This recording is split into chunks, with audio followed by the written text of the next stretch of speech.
So thank you, everybody. Welcome to Free Marketing Fridays, 20 minutes where I give you actionable advice that you can use today. No fluff, no hustle bro anything, and I'm not going to pitch you on buying a course or a paid community. No one needs that. So here's what I see happening with a lot of data presentations. You've got a lot of smart people with important insights that are buried in their data. And when they have a chance to present these insights, they can't seem to get their point across. And then their audience gets buried in boring data, the message is lost, or worse, the entire presentation devolves into nitpicking about something else on a chart that is so far from the point that you're originally trying to make that you're better off not even doing the presentation to start with. Your audience, and whether that's your CEO, leadership team, or your clients, they need to make decisions. But somewhere between your presentation or the point that you're trying to make and their understanding, everything gets muddled and messy. The data's all there, but the message gets lost in translation. So if you've ever started a chart wondering like, this isn't quite right, but like, how do I make this not suck? This next 20 minutes is going to be helpful for you. Let's start with what we know works. According to some recent research from Canva, 83% of professionals feel much more confident when they're presenting with visualizations. Visualizations help us feel more credible, more prepared, and more professional. And additionally, over like 60% of the population processes information and data visually versus having to read the information or digest something from a complex chart. So creating visualizations for your data can be pretty important. And here's the truth everybody needs to hear because we are all tired and continually asked to do more with less. You don't need to become a data visualization expert, and you don't need to start a side hustle making pretty graphs for everybody on your team. No one has the time for this kind of hobby in addition to all the other things we're trying to get done. You have real work to do. So what I'm sharing today is stuff that works for normal humans who just need their numbers to make sense. And in the spirit of full disclosure, like I'm not a data visualization expert either. I just figured out how to stop making charts that require a translator for meetings that need to work for me. So here's what we're going to be doing today in the next 20 minutes. 3 steps that are going to save you your sanity and your audience's attention span. Number 1, figure out what data actually matters. Which data do you need to use? Is it all of it? Guaranteed it's not. Which data points are going to help you make your argument best? Step 2, pick a chart format that makes sense and is easy for you to use and easy for your audience to consume. And step 3, get rid of everything that creates visual clutter or introduces the possibility of a side conversation. That's it. Like we're keeping this super simple because complex doesn't work. And it's not going to help you make your argument or convince whoever it is that something in the business has changed because that's why you're presenting data, right? It's a part of a larger story that you're telling, and it's the proof that you need in order to make your point stick. So let's make it stick. If we haven't met before, my name's Sunny Hunt. I'm the Chief Customer Nerd here at Hunt Interaction, and we help recurring revenue companies grow their customer base in smarter and more efficient ways, starting with their most profitable customers. My work typically lives at the intersection between customer research, strategic customer growth, and revenue acceleration. And I've worked with companies like this, as well as over 15 different industries. And surprisingly enough, customer growth challenges tend to be pretty similar across the board. It's just fixing them is where the difference comes into play. So back to our data visualization optimization. Step 1 is about getting clear on what you're actually trying to say. Before you touch any chart or pull any data, ask yourself, what is the one thing I need people to walk away from this meeting or this presentation knowing? You can finish the sentence. This matters because, and if you can't finish that sentence, your audience definitely won't be able to. You have to do the work to turn complex data and multiple data points into insights that are consumable. And you shouldn't finish this "it matters because" sentence with, it matters because this thing connects to this that supports this other project that the board is really focused on. That's too much. It's too complex. It needs to be simple. This matters because customer renewals impact customer lifetime value and increases net revenue. That's better. And it draws that through line between that data point and the impact to the business or the insight. You're going to have to make those obvious connections for your audience. And your data needs to pass a test. A 10-second glance test. Somebody who isn't familiar with the data that you're working with needs to look at your chart and understand the data you're showing.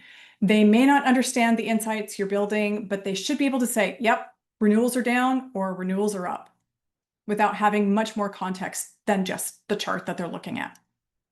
Step 2, let's pick your chart. This is way simpler than people make it out to be because we're making our data super simple. You're probably going to only use 1 or 2 different chart types, but there are a ton of different chart types available. But these are probably going to be your go-to charts. If you're showing how something changed over time, a line chart is going to be good for you. Think like a stock price going up or going down, or your conversion rate going up or going down. That's what the chart that you probably need to use. If you're comparing and contrasting 2 different groups of things, a bar chart is going to be your best bet. Think customer survey results when someone says, yes, I've referred you, or no, I haven't referred you. These go in different buckets, and a bar chart is ideal for that. And if you're talking about parts of a whole or a share, a pie chart is going to be great. But kind of use this one like hot sauce sparingly and like only when it really fits a situation. And then a scatter plot. This is a lot more advanced, but it's helpful for showing things like the relationship between 2 different things in a little bit more complex way. Like if you're talking about marketing spend versus leads generated over time, when you need to plot the different campaigns and show how one performed better over the other, that's probably a good chart to use. And honestly, if you're ever in doubt, just go with a bar chart or line chart. Keep it simple and keep it really narrow and keep it focused. So step 3 is where we really get ruthless. We're going to be cutting all the clutter. I want you to focus on showing and not telling. Again, most people process visuals way faster than text. It's like over 65% of people, 60% of people. So your chart needs to make things clearer and not create homework. You should also use color like a highlighter. You can't highlight everything and expect someone to understand exactly why that thing is important that you highlighted when you have that big block of text that's all highlighted. Make the important stuff pop and leave everything else alone. And then you can also use expected colors to show increases or positive things or decreases in negative news. And then here's the hard part. Cut everything out that doesn't help make your point. I know it feels wasteful to leave out specific data points or additional data aspects, and this is the thing that really helps the most. When you can bring more context to what's going on with your data, your audience is going to thank you if you can just get to the point already. And this is the biggest reason why I'm an advocate for not just taking screenshots from your BI or analytics tool and just throwing it into a presentation, and instead kind of reworking the data so that it helps fit your storyline a little bit better. And I'm going to walk through a chart makeover in just a second. But as part of the whole idea that you don't have time for a new data visualization hobby, you need to make all of this as easy as possible for yourself. Again, the super easy route would just be to drop in a screenshot or a chart download into a deck and like be done with it. But you have tools at your disposal that make simplifying your data relatively easy. So let's walk through a couple of these options. Once again, I'm not going to advocate for going out and buying brand new tools. I want you to use the tools that you have available to you so that you don't incur any additional costs, but you're also working, again, smarter and not harder. So if you're using Google Workspace, you have a ton of options available to you, from line charts to radar charts to histograms and like so much more. Google offers pretty easy to follow tutorials on how to create these charts. And then there's also YouTube, which is also extremely helpful. And then we have our tried and true Excel. I still have beef with Excel because I'm a Mac user, and there's still some weirdness that happens in the translation between Microsoft Excel and Mac OS. But I digress. They still have a lot of really great chart options and varieties within those specific chart options in order to help you make your point and really kind of narrow in on your data points a lot better and easier. There are a ton of different options, and they also offer a lot of different templates that you can download. Canva, like if you're looking for a way to make your charts pretty and bring in your brand so that people are kind of like, ooh, ah, over your chart, Canva has a lot of options for you to customize your data and get rid of like that boring 1980s look that Excel or your Google Sheets gives you by default. This isn't to say that you can't make those two options with Google and Excel look better and look prettier. But again, we're looking for faster ways to get to the end result. We're not looking for ways to spend hours tinkering with chart formatting and then getting frustrated because you can't figure it out. And then there are also a ton of options when it comes to accessing AI tools for data visualization. If you're confident in these, go ahead, give them a spin. But for me, I'm not confident in using them because I've had problems with data in the past and taking the time to validate the data points to make sure that everything is correct. And that's just not where my time is best spent. If I already have the data points that I'm going to use, it's still easier and faster for me to use Google Sheets, Excel, or even Canva to generate the charts and the visuals that I need.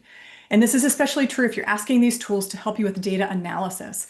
Just throwing in a CSV of data points into these tools can put you at risk for producing incorrect information and insights.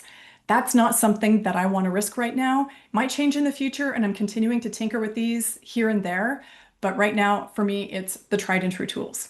So several different options to help you narrow the focus of your data and help you present in the way that you want, not just the default that's cranked out by your BI program or your analytics solution. So earlier I told you I asked you to show and not tell with your data visualization. So let's walk the talk here. I'm going to use a messy default Excel chart as an example, and I'm going to walk you through how I simplified this chart into a usable data visualization that kind of works into a narrative about how we can go through and increase conversion rate or close rate for a company. So here's what we're starting with. Yeah, it's messy. It's cramped. There's a lot going on here. It's totally zoomed out and both axes are the same color. There's no headline. There's zero context. Like, what are you supposed to look at? What is the takeaway here? So this is really messy. And this is usually what you would start with if you were pulling in like a whole bunch of different data to analyze. So let's make this better. This is just the first step. I added two quick things: a title to the chart that provides some context about the chart details and a circle around the data that I want people to look at. But I can do a lot better. So here I've used color intentionally. I've turned one of the axis lines blue to differentiate ARR versus close rate because there are two different metrics that are included on this chart. But there's still a lot more that we can do, and the biggest step comes next. So here I've eliminated one of the axes because it doesn't add anything to the conversation and it's a potential distraction. I've also eliminated all of the overwhelming data labels and only left a few for context. Additionally, I went and I did the math for my audience and I showed what we wanted them to see, which is a drop in close rate for this particular time period. And I also added a red color to the calculation to call this out, that this is not a beneficial drop in a metric that we want to use. And I'm basing this on the standard color scheme of red equals bad and green equals good. But again, we can take this chart one step further and simplify it even more. So here I've zoomed in even further to the date range that we really need to pay attention to. And now I've isolated the data that makes the biggest difference. This is what we need to talk about in whatever meeting I'm going into. It's still showing a little bit of the history, but I'm zoomed into the data points that we need to talk about. I'm using color intentionally. I'm getting rid of distractions that could lead to side conversations and derail the bigger point we're trying to make. And now I have the information I need to ask the question, so what? And talk about why the close rate dropped, how much it dropped, and how we're going to go through it. We're going to fix it. So I've picked the data point, narrowed the focus, I've used color thoughtfully, made it a little bit prettier and updated the fonts and kind of just modified everything. And I've eliminated all the other distractions. So the only thing that we're going to talk about in this meeting is that drop in the close rate. So just to recap, on the left, here's what we had before. It's confusing. There's a lot going on. Not sure what we're supposed to look at, why it even matters, versus the example on the right, which is zoomed in, focused on a key metric that's easy to understand, added a focus point around what we're supposed to look at. This is the foundation for a presentation or a conversation about this aspect of the business and what needs to happen next. But we're not quite done yet. So once I have my chart, I have one more thing I need to do. It's really easy to get in our own heads, especially when we're talking about data, like the rabbit holes are real. And it's easy to forget that we're talking to people who may not be familiar with this data in the same way that we are. So this is where your 10-second clarity test comes into play. And here's your reality check. Take whatever chart you've made and show it to someone who wasn't involved in creating it or may not be familiar with the data and changing that data, how that data changes over time. You want them to immediately understand what it is that you're trying to say with your data. If they get it and they can say, oh, look, the close rate went down, I wonder why, you've nailed it. And if they start asking questions or they look confused, go back to the drawing board. Use their questions or their confusion, their points of confusion as helpful feedback so that you can refine your data. This test can be a little bit brutal and kind of bruising to your ego, but it's incredibly helpful and will ultimately help you in whatever data storytelling you are actually trying to do. So to wrap this all up, if simplifying your data feels like extra work, especially when you're rebuilding charts that already exist in your BI tool, like I get it. But here's what I've seen. Most good insights die in bad presentations.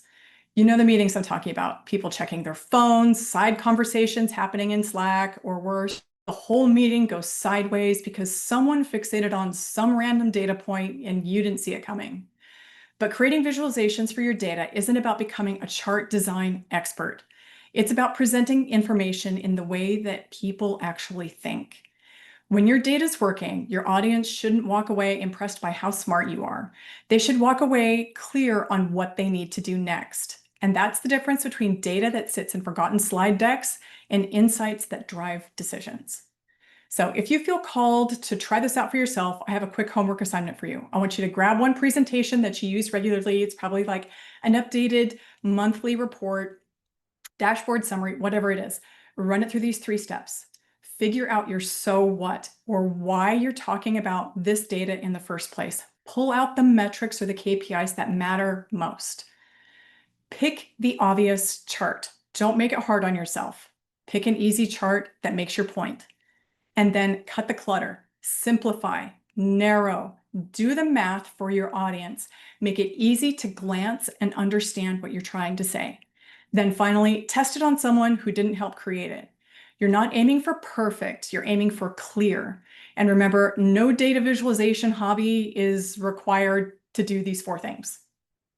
So we're out of time. That's all the time that we have today. Thanks for joining me on Free Marketing Fridays, and I hope that you learned something useful that you can take action on today, and I will see you next time.